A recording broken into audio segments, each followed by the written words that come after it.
A Państwa, i moim gościem jest Katie Hopkins, Rebel Media, tak nazywa się organizacja, którą reprezentuję, a program, który prowadzi w internecie, nazywa się Hopkins World. Welcome to Minęła 20. Thank you very much indeed for having me. We've been having a discussion in the studio right now about the media landscape in Poland. There's a big discussion in Europe, in the Western world, about the state of media right now. Could you imagine a situation like this in Great Britain, that you have 80% of the market of the newspaper in hands of corporations from your neighboring country? It's absolute madness to me, you know, even in the UK, which has some pretty mad things going on. It just would not be possible that another country would control so much of your news agenda effectively, although I suppose we do have our own state broadcaster, the BBC. But we hear those are corporations. It's not a country. There is no news agenda just because the corporations come from a different country. My point would be that we have to pay taxes to support the BBC, our state broadcaster, and do I agree with much of what our state broadcaster has to say and their narrative? No, I absolutely do not. You do not agree with your public television, and you still think that it should work like the way that you just mentioned? I don't agree with my public broadcaster, no, not at all. They have a narrative that is pro-multiculturalist, pro kind of liberal values, that is pro a very left-wing agenda, a very left-wing narrative that I don't subscribe to, but I still have to pay my taxes to listen to that stuff. Well, actually, that's a big discussion is going on right now in Poland. And lots of people do not agree with your perspective, only because they do not agree with what is going on in the public media right now in Poland. But taking the other question, you are here right now in Poland, and you are visiting Hungary, you are visiting Poland. Why did you decide to come to those countries right now? So I'm a massive fan of Poland. I love the Law and Justice Party. Same with Hungary, with Viktor Orban. He's my all-time pin-up. He's my all-time hero now. And I think what really matters from a British perspective is, you know, we are lost. We have fallen. We have been taken over by Islam, and particularly political Islam in the UK. And so for me, two very important things that I do. One is go to America and tell Americans, don't become like us. Do not fall as we have fallen. And my second thing is looking towards Hungary, looking towards Poland, countries that have been strong on borders, who have refused to accept illegal immigrants into their country, and who are now very safe and secure as a result. And I can tell you, walking up the street in Poland is a joy. It feels safe. It feels so different to my country, I can't tell you. The whole European Union, the European Parliament says that there is no democracy in Poland, that there is no rule of law in Poland, and that Poland and Hungary needs to be somehow schooled by the European Union. Really? Viktor Orban says that's because of the migration policy of Hungary. You know, as if Hungary and Poland need to be schooled by a group of countries who are so incapable and incompetent. They have brought terror to their countries at a scale that's never been seen before.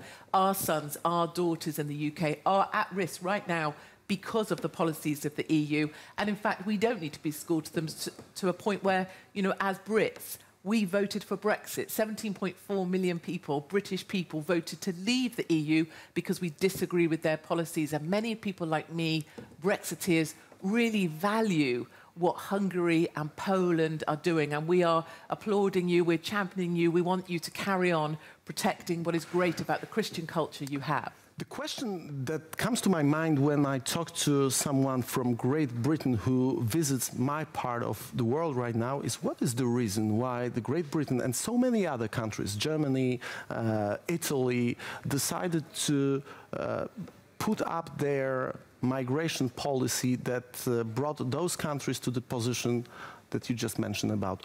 What was the reason why Great Britain decided to put their migration policy? If I think about a pivotal moment in recent times, that would be the body of little Alan Kurdi washed up on the beach. I don't know if you recall all those front... Show this picture. Right, and as soon as you saw that image across all of the front pages, you knew that the politicians were going to start making decisions with their hearts, not with their heads.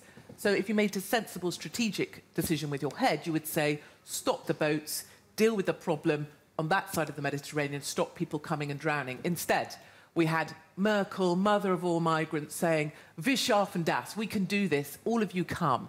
And that was the moment where we had this overwhelming sort of migration to our countries, where our problems with jihad really started in the UK. So many of us still blame Angela Merkel. Personally, I blame Angela Merkel for the state of my country now. And illegal immigration hasn't gone away. We have people flooding into our country every single day in huge numbers because we have reception centres set up for them, unofficial landing places where they come and get posted into money, posted into jobs, find out ways of working the welfare system. You know, everything is built around illegal immigrants first in our country, and that's a real problem. Katie Hopkins była gościem Minęła 20.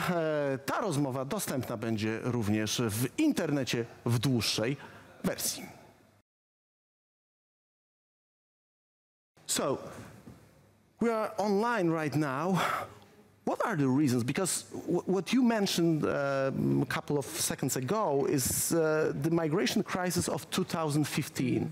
But the whole policy of bringing people to Europe has much longer history. What were the reasons for Great Britain to decide to bring people from different cultures to your country?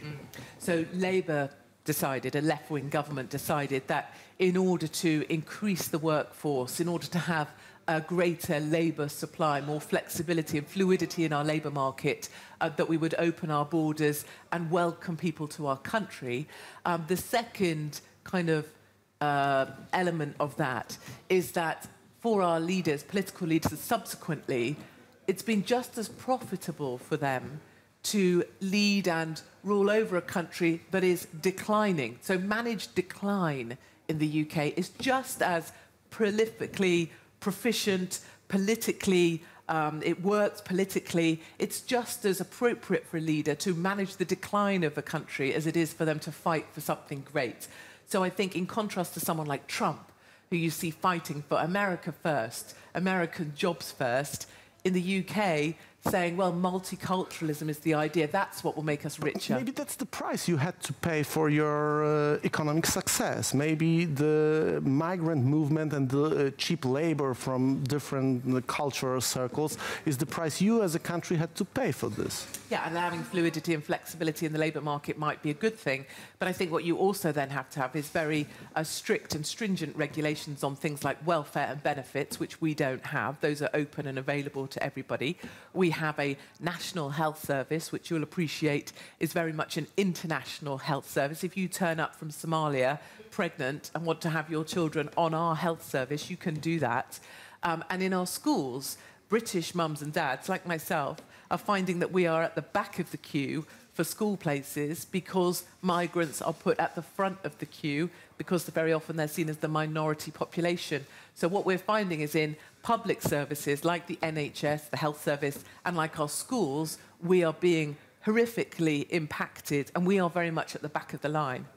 Douglas Murray, an author of the book The Strange Death of Europe, calls the European migration policy a madness designed by madmen. What's your take on those words? Douglas is a very smart and wise man, and he's absolutely correct. It's an utter madness that's plaguing our country, and I think that's why, you know, it surprised the establishment. The mainstream media, the London bubble, couldn't believe it when Leave won, when people voted for Brexit, because that little bubble, the elite, the establishment, they aren't listening to regular Brits who are sick of being in the back of the queue, who are sick of jihadi terror attacks and being told, we stand united, we carry on as normal. Well, we don't carry on as normal, and Britain is at a point where a huge number of people are thinking of leaving that country. Jewish people are leaving the country, and people are looking towards Hungary and Poland as a sort of glimpse of what future could look like for Brits who want something more